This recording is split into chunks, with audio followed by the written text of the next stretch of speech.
So some warm applause for the APIGEE team and Temenos, please. Thank you. Do you prefer this one? Is it on? Yeah, it is. Welcome everybody at the workshop.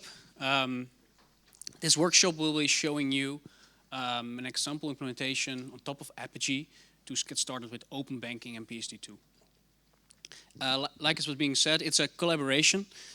We have the following speakers for you in order of appearance, but I start on the right with my colleague Saravana. He will be driving the demo.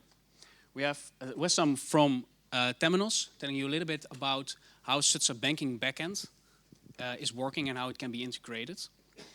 And I'll drive the introduction and introduce you into APIGEE and open banking. Our agenda looks like this. It's not going to be a product presentation. I'm not going to go into the full detail and the full functionality of APIGEE, but we have to introduce you to some of our concepts. You will see APIGEE in our demo, of course, but it's mainly about the Accelerator we've built on top of it. The Accelerator is open source. You can download it after this presentation. We'll show you where you can get it. And you could install it on a trial instance of APIGEE to get you started after this by trying out having a sandbox for open banking and PSD2. In our demo, we've actually connected our Accelerator to Temenos. We see Temenos as one of the banking backends that's present in a lot of big banks. So it's a perfect use case to run as a sandbox for showing how open banking can work. So that's what we do. I'll try to keep the presentations or the PowerPoint slides as short as possible because it's a workshop. So we really want to get our hands dirty, dive into the products and the Accelerator we have built. But first, we have to do a few slides as an introduction. To start, why did we build this? Well, you've heard these 2 days. There's a lot of interest from banks around open banking, opening up data and services, and also there's some regulatory things coming up around PSD2.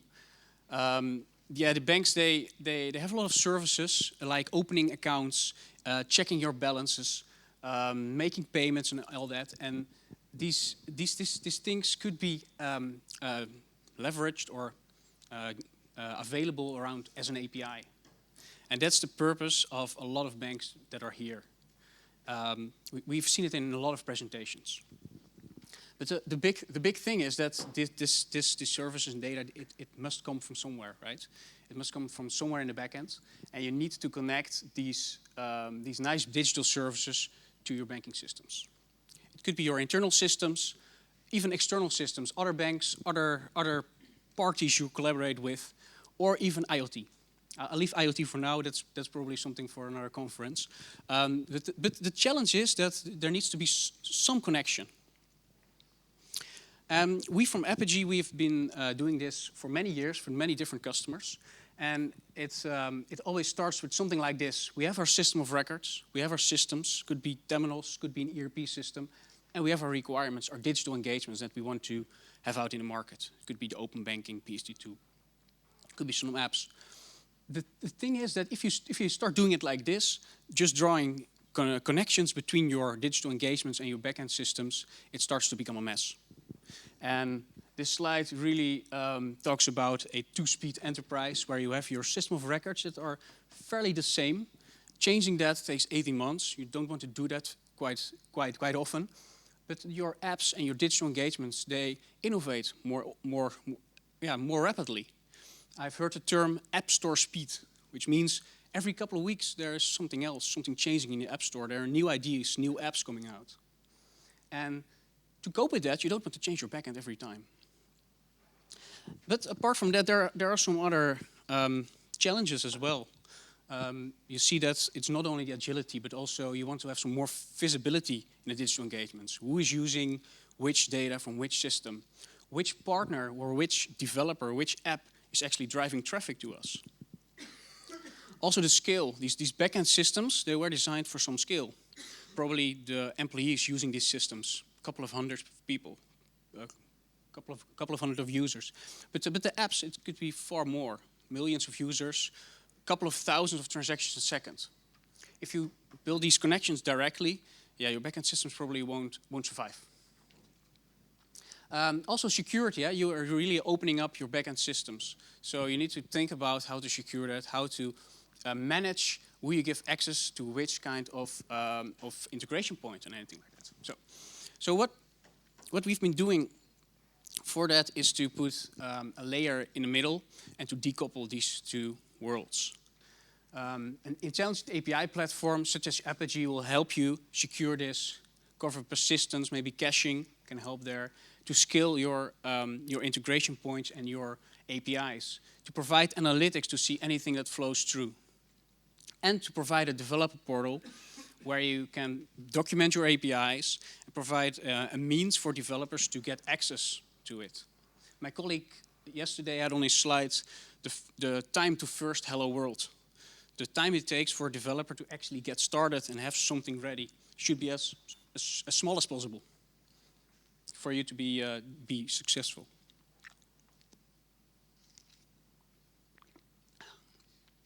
But this API platform is, out of the box, it's empty. There are no APIs defined on it.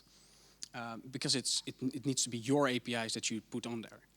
So for open banking and PSD2, we thought it would be really good if we already provide an example implementation of some PSD2 and open banking APIs. So that's actually what we've done and what we've built on top of our intelligent API layer. And that's what we will show to you today.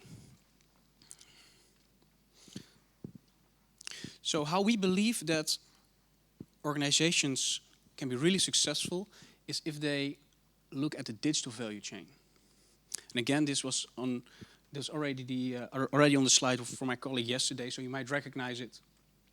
This digital value chain contains all the actors, all the pieces that are important if you start doing digital interactions. There's a user, could be a banking customer, could be a partner using an app or a digital experience. This app is created by a developer. It could be a developer you don't know. It could be, if you're running an open API program as such. This developer could be anybody. But it could also be somebody you hire to build your apps, or it could be some employees from within your organization. This developer needs to get onboarded. He needs documentation. He needs to get access. But you also want to watch what they are doing. Maybe you want to block them at a certain time, or identify them. And then there are your APIs, and these APIs, it needs to be a clearly designed layer which is easy to understand, which has all the functionalities in there, which is secure, which you can scale, and which has sometimes some transformations in there to transform from a strange backend technology into a nice, clear REST API that you want to expose. And then there's a really important team there. The API team. And most of the organizations where I come, they say, well, API team, who's that? Do we have that? Yeah. For example, for a website, you have a web team. They maintain your website, and they make sure that everything runs smoothly. Well, for the API, you need an API team. They make sure that the API runs smoothly. They make sure that, that they monitor the usage, they see the analytics, and they'll make sure they make changes accordingly. But also somebody from strategy should be in there. If you have an API strategy, there should be somebody in the API team monitoring that the strategy is implemented and that you're actually on plan for that. Backend systems.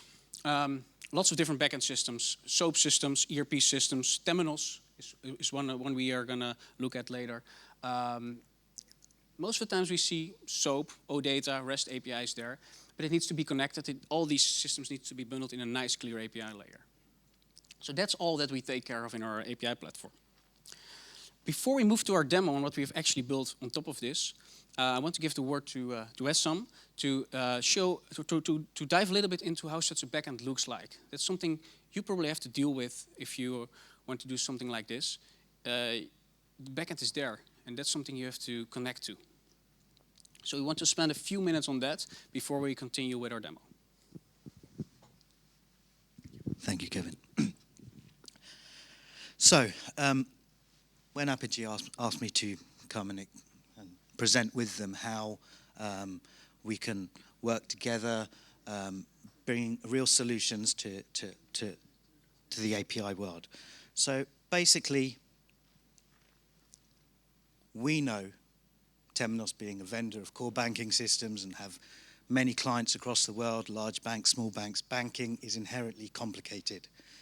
A typical banking landscape is very complex, different types of formats, different types of requirements, all of these different systems with different protocols, different ways of connecting can be quite cumbersome, can be a challenge to overcome. So in terms of a core banking system, we have to be as open as possible. To this end, we have built many frameworks to allow connections to legacy systems, to new systems, etc. We want to cooperate within the whole ecosystem of different applications. Our connectivity philosophy is quite clear. We have to have universal and secure access to every single banking service provided by our system.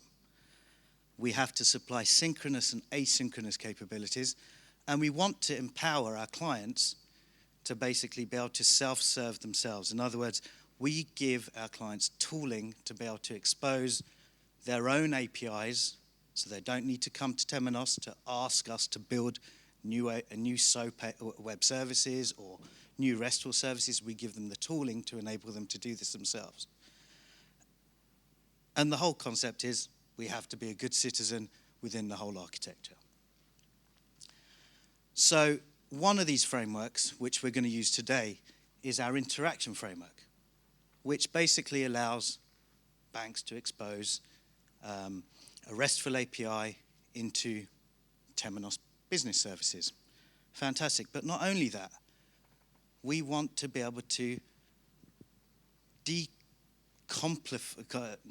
make it less complicated for a user agent, a consumer, to understand the data relationships between all of the potentially disparate systems a bank may have.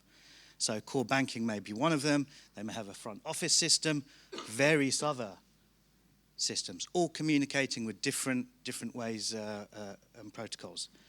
So we have a RIM language, which basically ties up a resource interaction management between these two different systems. I'll give you a use case. Core banking may not be your master customer file. You may have some customer data in your CRM system. To give the best experience possible to the consumer, to the user agent, we want to basically mash up that data, put some resource-based hyperlinks between the data entities across the different systems. Once we're in our interaction framework, we can then serve this data up to solutions like APIGEE to manage it. And I think this slide kind of sums it all up, that we have a layer, our interaction framework here, that does lots of other things as well as tying up data, for instance, paging, filtering, conditional resources, etc. All to help banks get, how shall I put it, present lots of data coming from different systems on a single pane of glass. And this worked fantastically. However, for bank-owned interfaces, this model is perfect. When we are opening up our APIs to potentially the whole developer community that have their own user agents outside the control of the banks, then we need an API management platform such as APIGEE to come in and to do all of the versioning, the developer onboarding, the documentation, and make that experience as seamless as possible. And I think that's all I had to say. Thanks. So next, the Open Banking Accelerator. What's in it? Like I said, APIGEE or an API management platform, it's empty. You still need to define your APIs on top of it. With our Open Banking Accelerator, we've already started doing that.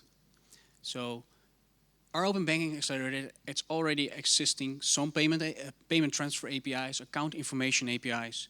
There's transaction history APIs, sufficient funds, financial products, plenty of APIs already that you typically would find in an open API or an open banking project. Some of them are also described in the PSD2 specification. although the technical specification is not yet out, we're anticipating that next year. We already anticipated that it might look something like this. Maybe we need to change accordingly, but this is already a big step into the right direction. Other things we've done, we have a pre-built developer portal. It's for our dummy bank, which is called Open Bank. But you typically can pick that up, change the logo, change your company name, and you have a developer portal good to go. It describes API documentation of these APIs. It provides workflows for payment initiation service providers, account information service providers to onboard themselves and get access to the banking APIs. There's OAuth security integrated into the APIs. We have OpenID Connect integrated in the APIs to do the access to account information. This is, according to spec, two-factor authentication. We'll show it in the demo how it looks like. It's pluggable for any other different authentication method. There's also some apps involved there. We've implemented example apps on top of these payment initiation account information APIs to show you some examples on how this use case might look like.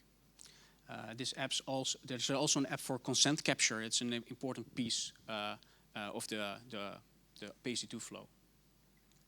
Okay, so I'll quickly highlight what we're going to show you, and then I'll give the word to my colleague to actually go into the products. This is the digital value chain again, but now it's specific for our flow. You see we have Temenos at the back end. It's connecting to a SOAP service that's actually running in a Temenos sandbox. We have our AISP, PISP apps, and these apps actually call the APIs we have running on APIGEE.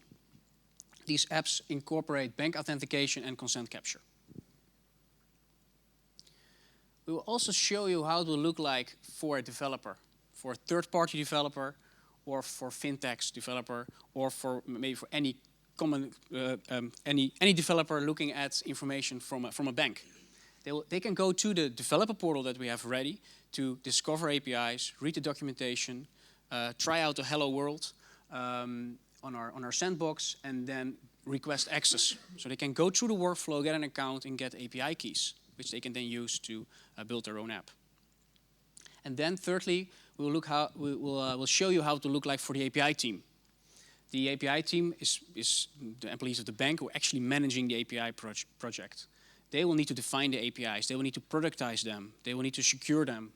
They will need to look at the analytics of how the APIs are being used to discover the efficiency of the API, or to see how people are actually doing it. So what we have built in our setup is a Temenos sandbox, an APIGEE sandbox, which actually exposes APIs to our apps that we have running. Like I said, the Temenos backend is SOAP. There's also hypermedia, but we've used the SOAP for this example because we think it's more complex, and it's the best example to show to actually transform SOAP backends into a nice, clear, clean REST API. So that's what we're going to do. We'll show you the OAuth APIs, payment initiation, and account information. So that's all the slides, I promise. Let's go over to the real workshop. Can you stick it here? Oh yeah, of course.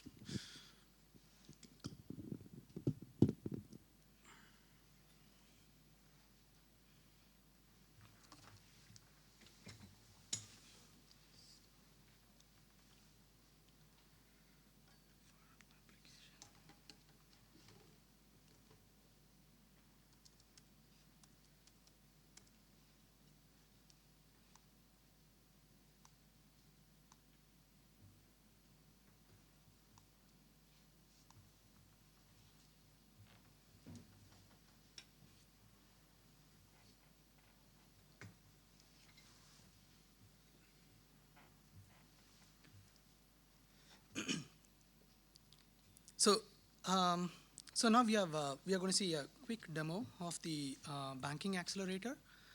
So let's start with the user, right? So I'm an end user. I'm going to use I have an account with Temenos Bank or some bank, right? And I'm going to use a third-party PISP application, a merchant application, where I'm going to buy a mobile phone, and then I'm going to pay via my bank transfer, right? So here, you need to look for the bank authentication, a delegation mechanism, as well as a multi-factor authentication as well, okay? So now, as a bank user, I'm going to launch my application now. So, so here is a dummy application, which is called as APIGEE application. So as a user, I'm browsing through different products here, and I'm going to choose a product and check out. So now I have a bunch of banks. Sorry guys. A bunch of banks, which banks which has exposed API, and this application is built on top of those APIs. So I'll say, okay, now I'll pay with Temenos Bank here. So now what happens is, it's a classical delegation mechanism where using OpenID Connect, it delegates the control to the bank now, and the bank collects the username and password. It's a kind of a password anti-pattern flow. So I'm entering my credential in the bank site here. So once I enter my credential here, I can see a consent page, right? So as a user, I need to give permission for the application to do a payment from my account. So I can I can see a list of my account. I can choose a particular account here and do a payment, right? So if you see, this is a classical PSD to draft PISP initiation and draft flow. And what we have done here is, if I go a bit deeper into this application, so this application consumes OpenID Connect, and the authentication framework is highly flexible. You can plug in any kind of multi-factor authentication mechanism. For example, one-time password, SMS token, or it can be integration with FIDO Alliance, right, where you want to have a passwordless authentication mechanism, or if you want to integrate with Google Authenticator, so on and so forth, right?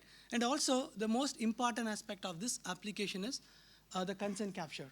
So this application, this framework allows the user to provide the permission, and the platform manages the consent life cycle of the consent in its layer, right? So I can show you one more example. So where I've configured multi-factor authentication. So let me choose an app here, phone here, and do a checkout, and do with another dummy bank, so which we have a multi-factor authentication here enabled. So let me say here, enter my password. Now you see here, I get an SMS here. It's 965317.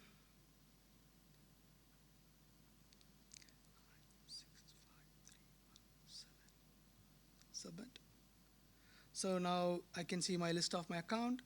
Again, I have to give my consent, allow, right? So now I got another message as well, saying that your transaction is successful, and here is your transaction reference ID for future reference, so on and so forth, right?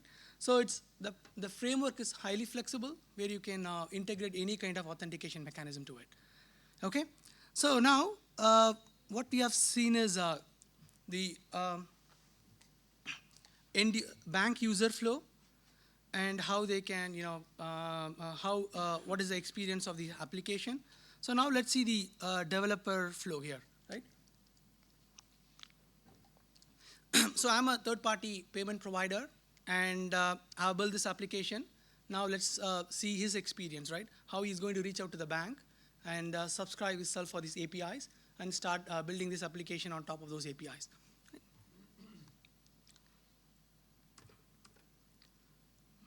So here is a portal. So I would reach out to the bank as a developer, and I would register myself here. So the registration workflow is highly flexible because as a bank, they are going to work with different entities. So for example, if it is a PISP, AISP, they have a relationship with the EBA or some other European authority. Or if it is an open banking developer, so they would have a relationship with the UK Treasury or CMA. or it might be a private bank partner as well, or it might be an internal different line of business, right? Maybe a mortgage line of business who wants to consume the API.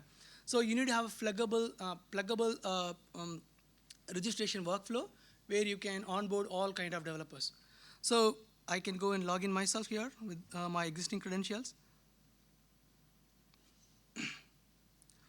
Since I'm a developer, I'm a technical guy, so I would be really interested on technical aspects, right? So I would go here to the API section. So what we have is we have pre-built documentation for those APIs, right? So you have a account access documentation, you have OpenID Connect OAuth APIs, you have payment transfer APIs, which is PISP APIs, and you have an open data APIs. So it's part of the CMA regulation, right? You might have products or ATM or a branch locator APIs, as well as know your customer information API. That's user info API. So now, as a developer, what I can do is, so I can choose an API here, and this is an interactive documentation, right? So I can send live traffic, and I can see the request and response and play around the API. So I can see the URL here, and then I can see the schema here, and I can see the parameters here. So these are automatic documentation based out of Swagger. So now I can send a request here, and ultimately this APIs are secured by OAuth. So I need to authenticate myself against OAuth here. Go here, sign in myself, and provide select an account here, allow. So now I've selected an account, I've given consent. So now I need to look at the account information. So you get the account information. So behind the scenes, these are Temenos API, they are SOAP API, and we have exposed those API in a RESTful fashion. And also we have plugged in the OAuth framework on top of it. Okay? So now, so as a developer, right, I'm pretty happy with the API. So now I feel this can be used for my application development. This mobile app development. So I can go ahead and subscribe myself for those APIs. So in order to subscribe for those API, I need to create a new application. Right? So you can provide a name here, a callback URL, and you can choose an API product. So what are API products? It's a bundle of APIs. So for example, if I want to expose to AISP, I have an account API, account information, account balance API, as well as I have an authentication API. I can logically bundle those API as a product and take it to the market. Right? Similar way, if I want to expose my APIs to PISP, I need to bundle payment API, transfer API, as well as authentication API. So you can see here there are two bundles. So now, as a developer, I can go and choose bundles here, and then start creating my application. So I'll say test app. So I can add some dummy callback URL, and I can choose those APIs and say create application.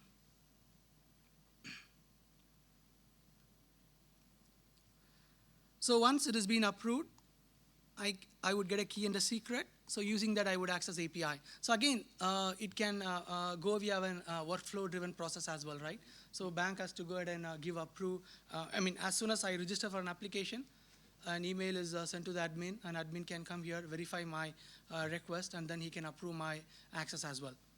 So let me show you an existing application here. So apart from that, as a API consumer, so I need to understand some kind of operational metrics about your API, because your APIs are powering my application end user experience, right? So if there are issues in your API, it's going to affect my application and my customer experience. So if you see here, this analytics will really help the developer to understand where exactly the issues are. For example, I can see, okay, where is the error? Error is in my application or it is in the API. I can see the response time. If my application's response time is poor, I can see where is a a latency, whether it is an API or it is in the application. So if I feel that the problem is in the API, then I can go ahead and log my bug as well, right? I can send a feedback here, and this can be integrated with your existing bug tracking systems like Jira and so on and so forth. Okay. So now, so we have seen a self-service. Power down.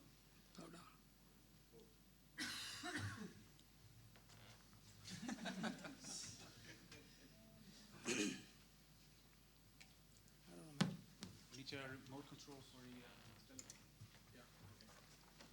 You need the remote control? Yeah, they're They're turning on. Okay. There you go. Just 1, 2. Yeah. Just a reboot. Yeah. Turning off again. Turning off again. Right? Okay. So, so it's a self-service portal which will help your partners, internal developers, to sign in a self-service way, and then learn about your APIs using interactive documentation, and also have metrics around their API consumption, and they have other community tools like blogs, forums, so on and so forth, right? So we have seen the user experience who's going, using this application, and we have seen the onboarding of these developers using the dev portal. Now let's see the API team experience, right?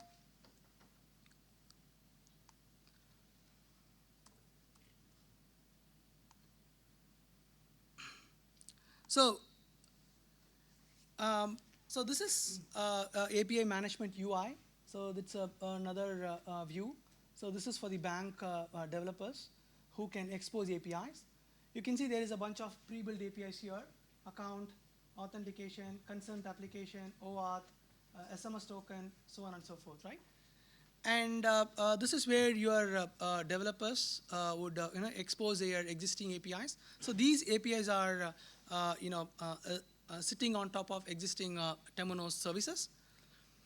So once the developers expose their APIs, as a product manager, they can go and create different packages or product out of those APIs. So we have a bunch of products here. A payment transfer APIs product, and we have account access API product. So if I go there, you can see here, I can say what is this visibility of this product, whether it is going to be used by my private partner, or it is going to be used by internal line of business, or it is going to be publicly visible. And I can define quota here as well. So what is a quota for this product? I can say, okay, anyone who subscribes for this product can make 1,000 payment calls per hour. And then the most interesting part, right? So you can logically group APIs, transfer and OAuth API, right? So anyone who subscribes for this particular product can access only transfer and OAuth, not other APIs, okay? So we have seen, there are different stakeholders as part of an API team, right? So there are developers, marketing folks, and there are business folks, or API operation team, security team, so on and so forth. So everyone needs some kind of metrics to perform their task, right? So that's where the analytics really helps. Sorry. So now, as a business guys, I can have a high-level view of my API traffic, and I can see what is the total flow for a specific period of time. Or if I'm a marketing guy, so I can go and see what is my developer engagement. So what is how they are consuming the API, so on and so forth. And I can see which are most popular applications. Might be internal, external applications. I can see that view as well. If I'm an API developer who exposes API, then I would be interested on API level metrics. So now I can go and view what is the traffic for each and every API. And I can view what is the average response time of those APIs. And if I see there is a huge latency in the API, I can add caching, enable caching, so on and so forth. And if I'm an operation guy, right, or a security guy, so I can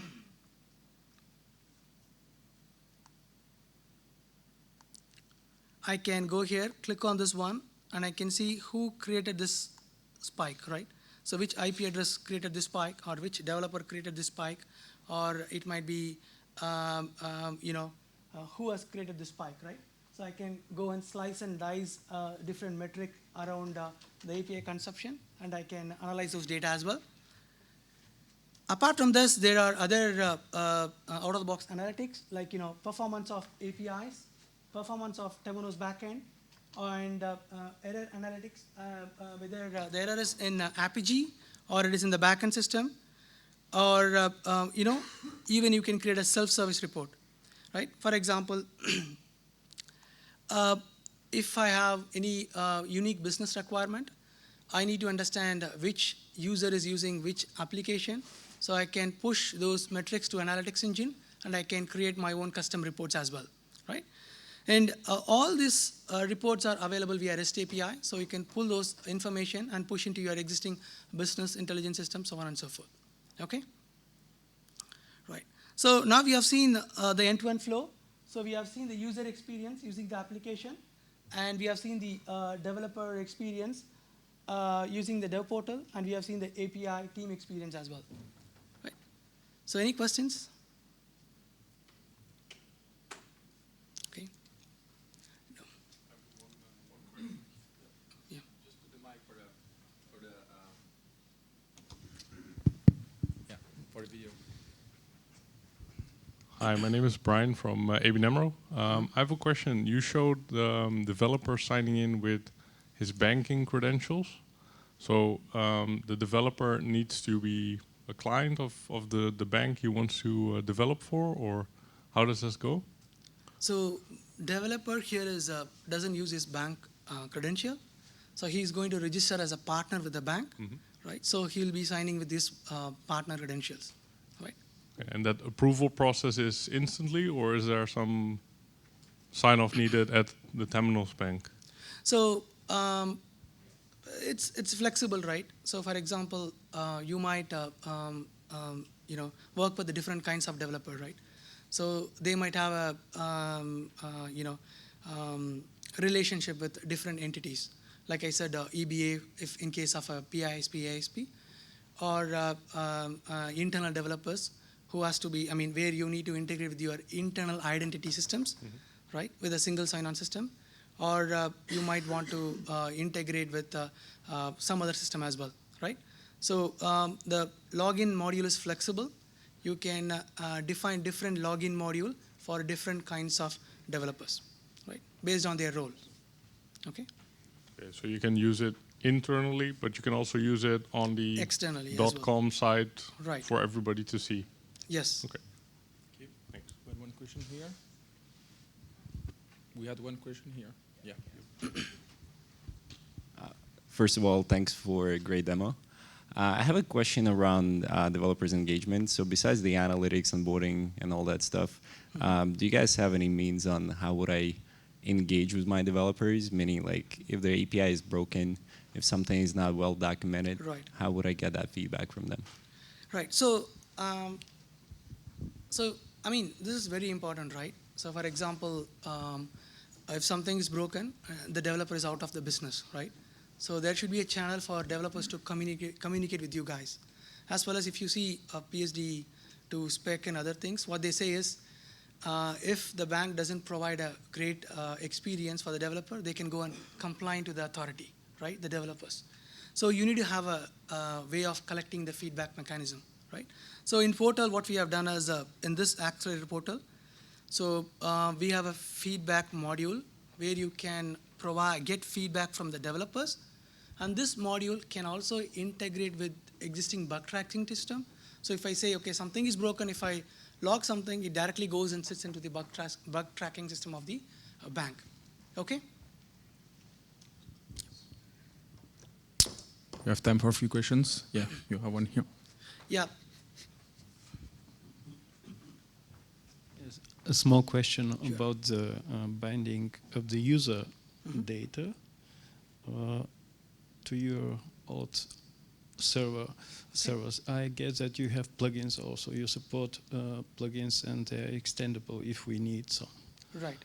And you have support, I guess, Active Directory and correct. also customized proprietary Proprietary, yeah. yes, solutions Correct. from the bank side. Right. So if you see here, we exposed OAuth, but Temenos exposes WS security, right?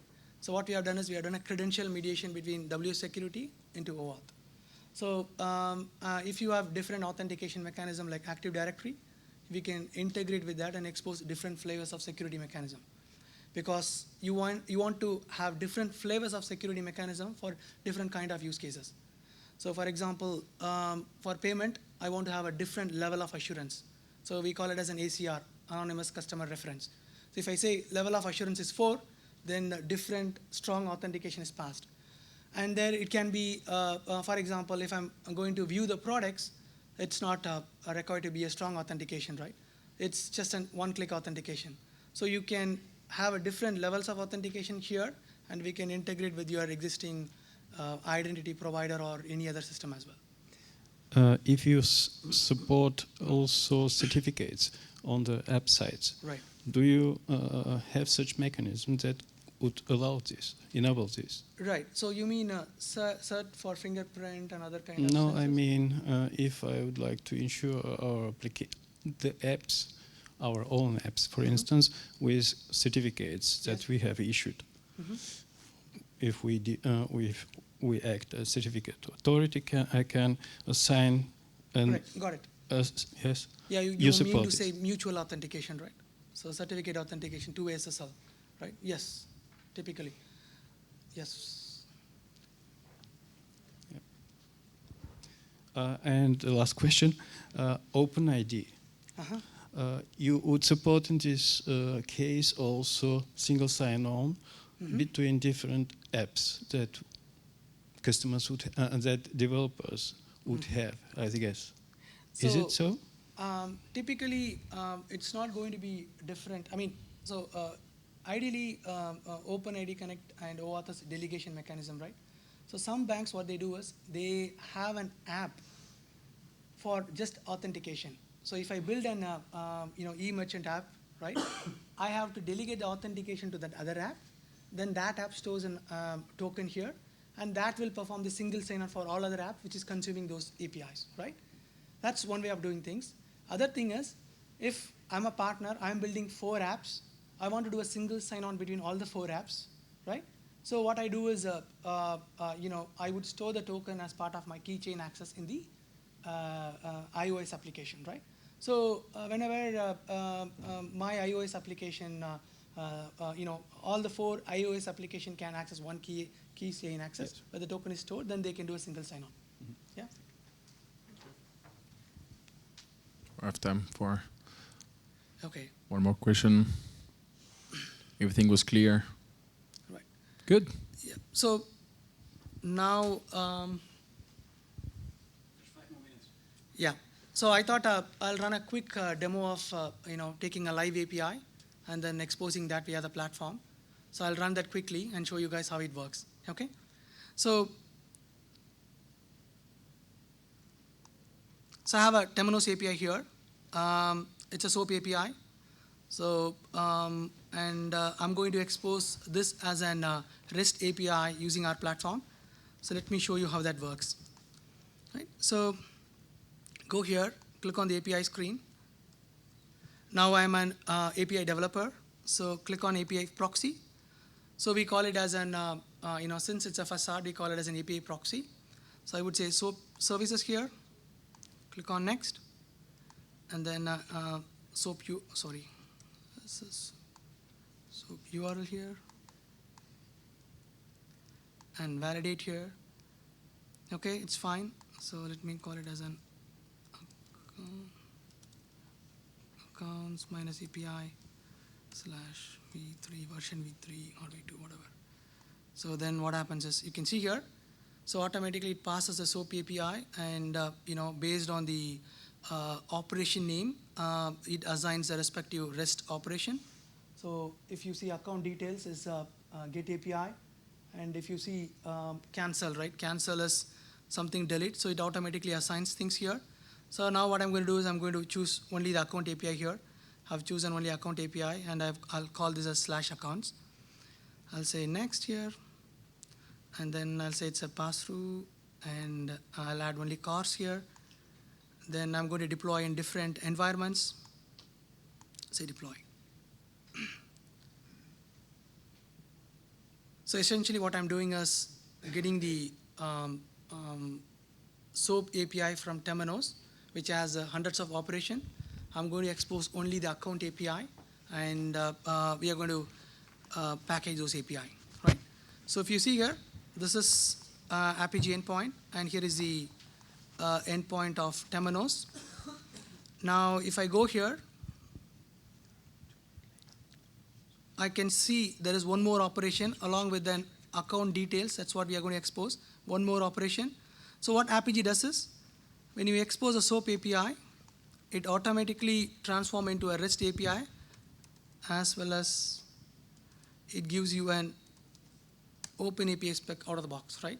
So it transforms your entire WSDL into a REST API and automatically gives you an JSON, Swagger JSON. Now I can go and use APIGEE API Studio, where I can copy this Swagger file. Now I can go ahead and view the documentation, or I can go ahead and modify the API definition here, or I can even go and test my operation, right? I can say try this operation here, and let me add the credentials. Here. It's very secure. So I do it. So now we have thousands of accounts there. It is going to take some time, right? So meanwhile, while it is processing, what I'll do is I'll go and explain other things as well. So now, so this is a typical message flow here in APIGEE. So you have a browser and the backend Temenos here. And you can add policies in the request or response pipeline. So, for example, as I said earlier, this is going to take a long time because it has thousands of accounts at the backend. So let me go and add a caching policy. There's one more slide we need to show where people can get the Banking Accelerator. Sure. So I can add a caching policy here, so that to improve the performance. So you can see here, it's a huge amount of data here, huge amount of data. So now I can go and save this configuration.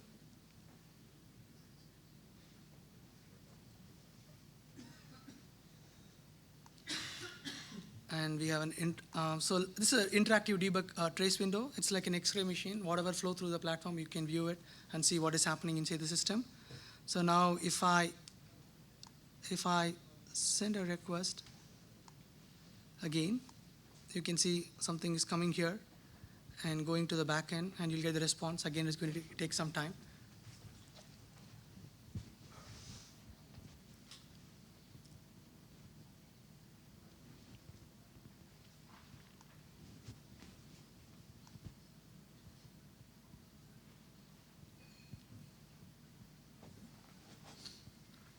So we have huge amount of data. Maybe you can show the slide in the meantime. Okay. And then, So yeah. So here is the. You can visit this page.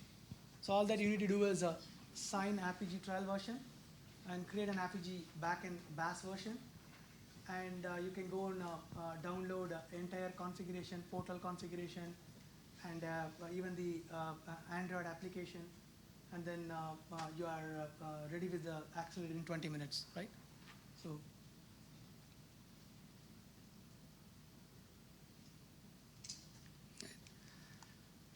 So now you can see here it's a huge amount of time. So let's make another call, and you can see the second call here. It took 11 milliseconds because it's coming from cache. It doesn't go to the backend, right? That's about it. Any question, guys? Yeah. We have time for just one question, but we'll take it.